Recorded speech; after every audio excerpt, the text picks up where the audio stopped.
Welcome to Analysis. I'm John Rees. President Donald Trump likes the royal family and he likes Keir Starmer, but it's not clear that the supposed special relationship with the UK has generated much warmth beyond that. Trump dislikes London and detests its mayor, and now he's about to sue the BBC for $1 billion. Here's a report explaining why the US president has the national broadcaster in his sights. There is an old adage among journalists that the reporter should never become the story. But the BBC is really and truly the story after it admitted editorial errors in a Panorama documentary about President Donald Trump. That admission cost the BBC both its Director General and its head of news. Now it looks as if it may cost the corporation a multi-million-dollar lawsuit brought against it by Trump himself. Are you going ahead and suing the BBC? Well, I guess I have to. Why not? Because they defrauded the public, and they've admitted it, and they're top echelon. Director General and the CEO This both is resigned. within one of our great allies, So what is the issue at the heart of this controversy? The BBC are accused of running together two different parts of a speech by President Trump to make it appear that he directly encouraged the mob to attack the Capitol in Washington, D.C. on the 6th of January 2021 as part of his attempt to overturn the previous year's presidential election result. The Guardian has provided a side-by-side comparison of the full speech and the Panorama clip. Here it is. We're going to walk down to the Capitol, and I'll be there with you, and we fight. We fight like hell, and if you don't fight like hell, you're not going to have a country anymore. We're going to walk down to the Capitol, and we're going to cheer on our brave senators and congressmen and women. And we fight. We fight like hell. And if you don't fight like hell, you're not going to have a country. Now, it's true that the Panorama team have run together two elements of the speech without the usual fade or white flash, which is the visual device that is almost always used to indicate to the viewer that material has been omitted. But there is a wider truth here, and that is that President Trump was indeed inciting the assault on the Capitol at this time. The congressional inquiry into the riots made it absolutely clear that Trump was directly involved in the events, and his subsequent pardons for those convicted for their part in the assault was further proof that Panorama's substantive case was accurate. What is happening now is that the editorial error is being used by the critics of the BBC, like the Daily Telegraph and the Daily Mail, Nigel Farage, and President Trump himself, to undermine public broadcasting and push the governance and editorial policy of the BBC even further to the right. This is clear from the fact that the Trump speech issue is now joined to general attacks on left-wing bias at the BBC, not least over the issue of Palestine. So, is this, in effect, a right-wing coup at the BBC? Can it be defeated by a public backlash? Will UK politicians allow Trump a free run at an institution which, rightly or wrongly, still enjoys widespread public trust? Well, to discuss all this, I'm joined by Des Freedman, who's Professor of Media Studies at Goldsmiths, University of London, and by Peter Oborne, author, broadcaster and Associate Editor of Middle East Eye. Welcome to the programme, both of you. Peter, let me come to you first. What do you make of this? Do you agree that there were errors in the edit, and what's the wider framework as far as you're concerned here? Well, there's a meta story here, and there's a more detailed story. Let's start with the details, because there was it was an egregious mistake by the BBC here. Not a very serious. They meddled with the edit, and I've spoken to people who make films like this. They're shocked. But it's not something which would have come from the top. It would have been done at the production level. And as your report pointed out, the basic story is true. A bigger story from the point of view of reviewers of the Islam Channel and others is that this is by no means the first time the BBC has done this sort of thing, and that includes Panorama. I do recommend people who haven't seen it to watch the Al Jazeera investigation into the BBC Panorama programme, Is Labour Anti-Semitic, I think it was called, about Jeremy Corbyn in the summer of 2019, which had a very serious edit of what one of Jeremy Corbyn's aides was saying, and had other egregious errors. Now, that was when that was exposed by Al Jazeera and others beforehand, it should be said, zero from the mainstream media. It simply wasn't a story. So the idea that the mainstream media cares about BBC, these sort of errors, it only does so in particular contexts. And the context of the BBC being used or misrepresenting Labour leader Jeremy Corbyn not long before what turned out to be the general election, it wasn't concerned. So, Peter, you've been writing recently. Your new book, Complicit, is about the way in which people have reacted in the establishment to the crisis in Gaza. This story is now being linked with BBC coverage of Palestine. Surely most people would pause for thought, at least, before they asserted that the BBC had been biased in favour of the Palestinians over this time. That is, I've read the Michael Prescott's report. It's quite long, and and I was actually a colleague of Mr. Prescott in the 1990s when he was on the Sunday Times. And look, he doesn't know anything about the Middle East. I mean, not really. He doesn't speak Arabic. And I've studied what he said about BBC English coverage, and it's not the work of what you would call an independent director, I'm afraid. It's he focuses on what he claims to be errors by the BBC favouring Israel. What he doesn't do, and this makes his report meaningless, is to look into, and Professor Des Freedman has done phenomenal work on this. He paved the way, our fellow guest here.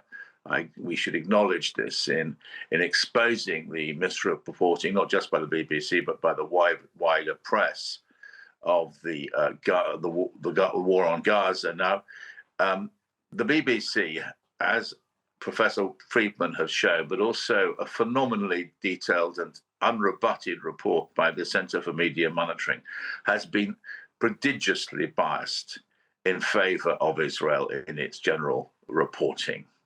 And there are numerous examples of that. Well, Des, let me bring you into the conversation here.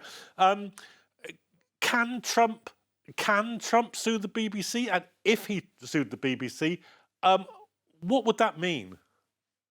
Well, I'm not a legal expert, and I think you would only want someone who has precise knowledge. But from everything I understand, there are some real barriers because he's run out of time to sue the BBC in a UK court. It's much too late for that. So he's going to his home state of Florida, where he is in time. But of course, at the moment, we're still trying to find out if any viewers in Florida actually saw the program. You kind of think, would they really have spent hours, if they were based in Florida, tracking down an obscure Panorama? So if there is no evidence that the Panorama was accessible to the citizens of Florida, iPlayer doesn't reach people in the US, then the case would fall apart. But bigger than that, because this isn't just a technical question, is that Trump and his lawyers are going to have to prove that there was deliberate, purposeful, willful negligence on the part of the BBC. And given that, as Peter has already pointed out, or in the report was pointed out, that the wider story about Trump being involved in inciting crowds on January 6th, this wasn't something invented by the BBC. You've had congressional subcommittees talking about this. You've had participants in the actual protest on January 6th, saying they were there because of Donald Trump, then I think it's going to be very hard for them to press home. If, and it's a very big if the case was brought and it was successful, well, I mean, you know, I think it is pretty unthinkable that it would be $1 billion because, you know, such is the damage, such is the scale of the damage that Trump is arguing about. He nevertheless still won the next election. I mean, his career wasn't ruined. He only became the most powerful person in the world once again, despite this awful program, apparently. So I think on a variety of levels, it's unlikely we'll see it in court. But if we did, I don't think we'd be seeing these level of damages. And the final thing to say is, Trump says, you know, he's happy to take people, media organizations to court, and he's got a pretty good record. Well, you know, he only talks about the ones who have settled with him already, and they've settled for quite specific and technical reasons, which is they were involved in media mergers. They wanted to placate the regulator, placate the government, so they paid up, and they could afford to pay up. They're big commercial organizations. But the Wall Street Journal and the New York Times they haven't settled. They are still engaged in all of this. And of course, Trump doesn't really talk about them in the same way. So let's see what happens. Okay, so Peter, maybe as per Trump's modus operandi, he's essentially creating a media storm by talking about legal action. Perhaps we won't even come to that. But what is this in aid of? What is the actual operation that is going on against the BBC, and who's really running it? It's quite hard to. I don't want to speculate about that, but I do think it is an operation, and it's designed to hit hard against the BBC, and I do think it's to do, in part, with if you read the Prescott letter, with Gaza. It's also part of part of certain much wider points. There is part of Trump is waging a war on the free press, right? He doesn't want a free press. He's an opponent of liberal democracy, and he wants to bring in some form of authoritarianism. Now, that he has heavy allies in Britain, and believe it or not, and it's very shocking to say this, that these allies include the Daily Telegraph, which I used to work for, the Daily Mail. Judging by its report today, I think the Times, which gave ridiculous credibility to this 1 billion story, and so on. So the British wider media are part of a project to wipe out the BBC. They've been wanting it to do it for a very long time and made little secret of it because it occupies space they want to go into in order to make money. They have commercial reasons. And also I think there's a political element to that, because for all of its mistakes here, the BBC is infinitely higher in terms of its editorial standards than papers like the Mail or the Telegraph. And they want to create a world where our media is Fox News and clickbait and far-right lies. And it's a great battle. I see this as it boils down in the end to a great battle to what sort of country Britain is. Des, what would be the BBC's defence of the licence fee at the moment? Because it seems to be a kind of weakening defence, if not a kind of Achilles heel for them, in an age where most viewers' experience is that they're watching channels that they pay for, like Netflix or Paramount or Disney or whatever it might be. For those who want to defend a public service broadcaster, there's a kind of difficulty which isn't being properly addressed here, isn't there? Well, yeah, I would not want to be in their shoes, that's for sure. They're going to have quite a difficult battle ahead. And what the great irony in all of this is that the BBC positions itself as the trusted broadcaster, as the voice of reason in a world that's increasingly polarized and dominated by mis and disinformation. And so when it is then exposed as having committed, as Peter says, this egregious error, even if in the bigger scale of things, the general story was correct. But it doesn't do itself any favors, to position itself in this particular way as the cornerstone of democracy and the beacon of accurate journalism. So that's a problem. But of course, it's saying that in a world which is dominated, increasingly dominated by tech oligarchs, by the deep pockets of its commercial rivals, it's essential that you have a media organization, not just a broadcaster, but a whole media organization that is beholden to the citizens paying the license fee and not just to its billionaire owners. And that's a really persuasive argument if only it delivered on that promise. And so what instead you find is that all too often there is this huge gap between what the BBC and other public service organizations promise to be and say that they are, how essential they are in a world dominated by these giant media organizations. A huge gap between that and what they actually do. And so the BBC, the poor BBC, has got on the one side the sorts of campaign that Peter was talking about, Trump, GB News, Farage, reform supporters who just want to see an end, effectively, to a public service media group. And on the other side, you have millions of people who are absolutely horrified by the BBC's coverage of Gaza. And so it's serving an increasingly emaciated centre ground, even though the BBC, and we have lots of evidence of this, has chased that sort of reform agenda. It has tailored its agenda towards the right. And what was its payment for this? Well, its head got chopped off. So it's a difficult time for the BBC.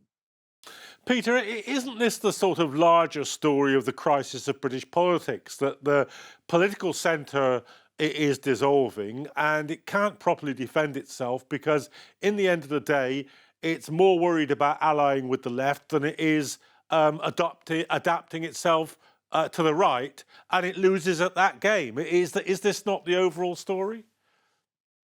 I think that's partly true. I mean, there is this paradox, which is, who's the biggest political liar of all time? It's definitely Donald Trump. He doesn't give a damn about standards. He is and yet here he is complaining about what he calls, I forget the fake news by the BBC, but he's a prodigious liar.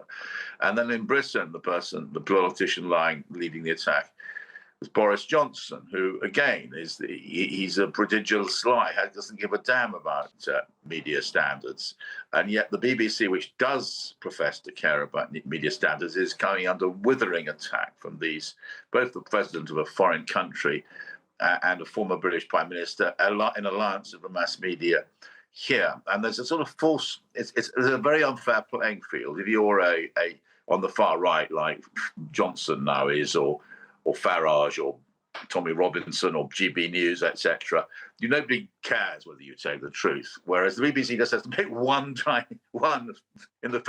small error, and it's headlines everywhere.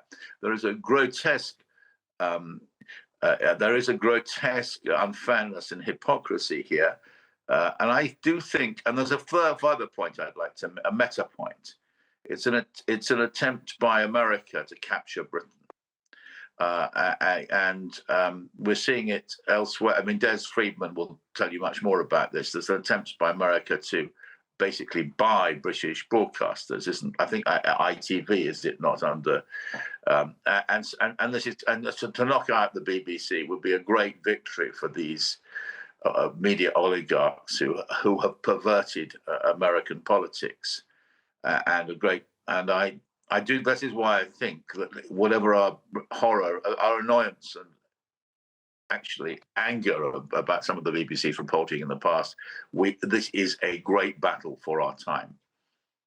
Des, just finally on the licence fee question, wouldn't it make the BBC easier to defend if there weren't a hypothecated tax that has its origins, if I understand my history properly, at a time when the producers, the manufacturers of radio sets were actually involved in the formation of the BBC, and therefore it made sense in a certain way that if a minority of people owned these bits of equipment, then there should be a tax on that. But surely a public service broadcaster should be paid for like the NHS, like, I don't know, the Canal and River Trust are paid for out of general taxation, irrespective of whether you're, or how much you're using the NHS or whether or not you ever walk along a canal. Surely it should be that kind of taxation, which wouldn't, of course, stop the right wing carrying on, but it might draw some of the sting out of the public's response to those criticisms. I agree with you. I mean, we will see some of this discussion in the forthcoming Charter Review debates, which we will have in the next couple of years. Although a lot of this ends up being really technical discussion that just alienates most of the population, who just feel that this is a tax they have to pay, and they're increasingly fed up on the left and the right for having to pay it. But I mean, we shouldn't just get hung up on the technical aspect. There are significant problems if it went just to as part of general taxation. In other words, if it was more progressive form of taxation, because people then say, well, this would effectively make the BBC more of a government department than it is now, and so you'd have to build in all sorts of safeguards. That doesn't, I don't think that makes it a redundant argument, but it's certainly one we'd have to take on. But there are other ways of doing this. There are other countries, for example, in Germany, where they have a household tax. You can also have this kind of universal payment, which is associated with the differential levels of wealth, so that the more wealthy you are, the more you should pay. But that depends on them winning an argument that the BBC or public service media more generally is really worth not just saving, but funding. And we are in quite a critical moment, because, as Peter said, with the Foxification of British broadcasting, the increasingly American ownership, if Comcast's attempt to take over ITV goes through, which it is very likely to do, Comcast is a giant American cable company, then that means that the broadcast news output and its online content as well, of ITV, of Channel 4, of Channel 5 and Sky, will all be largely owned by an American, by a US interest, who have already shown that they are willing to do deals with Donald Trump because they're scared or they want to get their corporate agenda through. So even though I think all of us here have some severe criticisms of the BBC because they don't make this battle to secure a media democracy any easier, the fact is that there really is this kind of, there is another coup that's going on. And this is a coup just to absolutely eviscerate any notion that there should be a non-commercial media. Okay, well, that's an absolutely fascinating discussion, but I'm afraid it's all we've got time for now. My thanks to Peter Oborne and to Des Freedman for joining me, and for you for watching. Do keep up with us on future episodes of Analysis, but for this evening, good night.